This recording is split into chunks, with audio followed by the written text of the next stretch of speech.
Hello. It's been a few months, probably 3 or 4, I haven't kept track. The Fuel Tech harness kicked my butt. So the plan was to make a harness out of throwaway wire that I had for testing purposes, because I assumed that there would be problems and I would want to mess around with the design and the shape of it. Even though I used automotive wiring, it got insane. I tried to reuse the old harness just for testing purposes. That went crazy. I actually have the connectors, the new stuff that I wanted to use to make it, but I was so concerned about hacking it up at the end that I just kept reusing the old stuff. The harness itself actually came together. The harness didn't have too much issues. It just kind of looked pretty gross. The problem came down to the fact that I tried to drop in I think it was like a 43 pins slide-on connector for the bulkhead harness connector. And that's where everything came off the rails. If I had just gone right from the Fuel Tech into the Connect sensors, and just made my harness normally, I probably would have been okay. It's a pretty simple harness for a K-Series. I just was so, I wanted this to be the big one that I did, and I tried to skip a step, and then I got bit. That happens. So, because I lost a pretty considerable amount of interest, I just was focusing on the Fiesta. I wasn't having fun anymore. I decided to take a step back.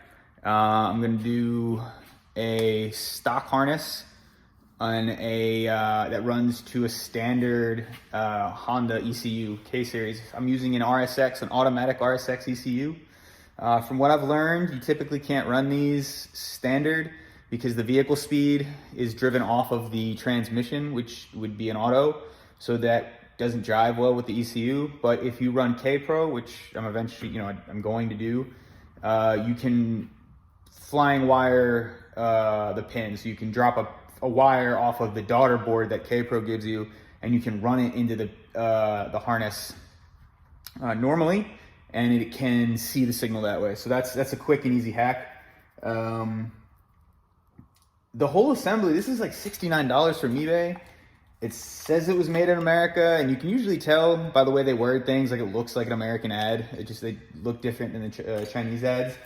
And the quality's there. I'm a little concerned. The knock sensor that came with the harness doesn't appear to be shielded, which could cause, sorry, that's not knock. Where is it? Here it is. The knock sensor doesn't appear to be shielded, which could cause a problem. You can kind of feel it.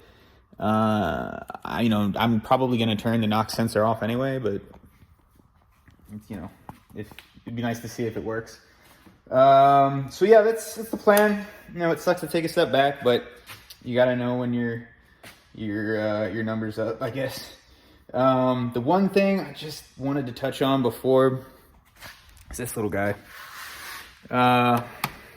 Okay, so to my knowledge, this is the only adapter that's out there for a automatic throttle. I'm not that super into it. I could be wrong, but this adapts a standard intake manifold to a Honda electric throttle body, native. You just bolt it on to the factory one, and then you can bolt in the other one, and it's 3D printed. You can run it 3D printed, or I can have it cut from steel. And I don't have any plans to sell this. I'm not marketing it. I'm used to marketing, so I'm always talking like that. But this isn't for sale. I just thought it was really cool because I'm pretty sure it's the only one. I don't think this has been built yet. So, and the reason is that it's going away. I can't run an e-throttle with K-Pro, unfortunately. So that sucks. But it's all good. Just kind of wanted to say goodbye to it until I use it again, and that's that. So that's the plan. I'm making progress. I'm actually pretty excited about it again because I have a pretty clear path forward as opposed to before where I just didn't know where anything was going. So hopefully more updates, and